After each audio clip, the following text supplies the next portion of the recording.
Bonjour, je suis Victor Koumayo et je suis technicien d'intégration en supervision chez Ipsi.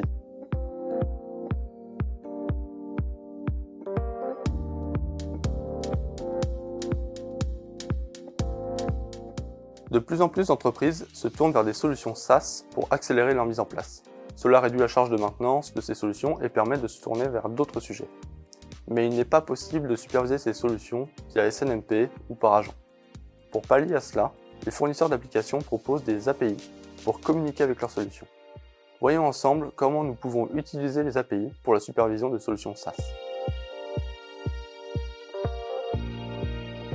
API pour Application Programming Interface est une interface logicielle qui permet d'interagir avec l'application. Une application qui expose une API est plus facile à intégrer dans les environnements déjà existants. En effet, une API permet de faire communiquer une application avec d'autres systèmes ou applications. La norme la plus répandue pour les API est la norme REST et on les interroge via des requêtes HTTP.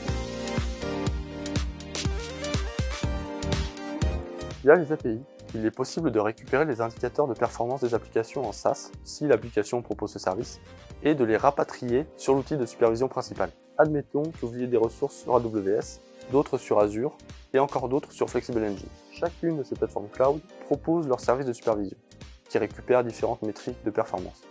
CloudWatch pour AWS, Azure Monitor pour Azure, et CloudEye pour Flexible Engine. Ce type de service est pratique, mais si vous devez vous connecter à chaque console de chaque fournisseur pour voir l'état de vos ressources, cela le devient beaucoup moins. Heureusement, ces services proposent leurs propres API. En les interrogeant, vous allez pouvoir récupérer toutes les métriques que les services ont récoltées. Via ces API, nous pouvons donc développer des plugins ou utiliser ceux existants sur Internet pour intégrer à notre outil de supervision. Certains outils ITSM proposent également une API. Si une alerte est remontée sur l'outil de supervision, il est possible d'intégrer le processus de création de tickets sur son outil ITSM en utilisant son API. En plus des services en SaaS, certaines applications on-premise proposent une API. C'est le cas de Centrion et de Zabbix. À partir de leur API, il est possible de configurer notre supervision et récupérer des données de supervision sans avoir à toucher à l'interface web. Grâce à ces API, des outils dits CLI ont pu voir le jour pour manipuler sa plateforme de supervision. Centrion dispose de Clapi développé par Centrion et de SenseTL développé par Ipsi SaaS. Zabbix, quant à lui, dispose de Zabbix CLI développé par Uniosio. Ces outils utilisent l'API de Centrion et de Zabbix. Ils nous facilitent la tâche en nous demandant uniquement les informations essentielles à la configuration.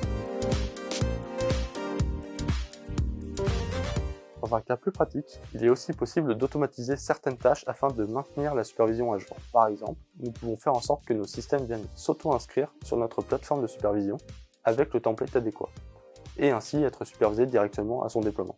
Dans le cas d'une application, nous pouvons la programmer pour qu'en cas d'erreur, elle remonte cette erreur à notre outil de supervision.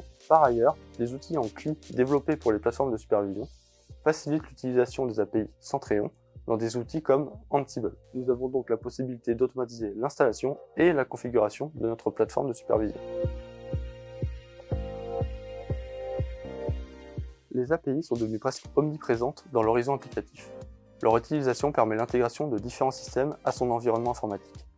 Chez Ipsi, nous développons des outils comme SenseTL pour faciliter la supervision de vos applications et de vos systèmes d'information sur les plateformes cloud et on-premise.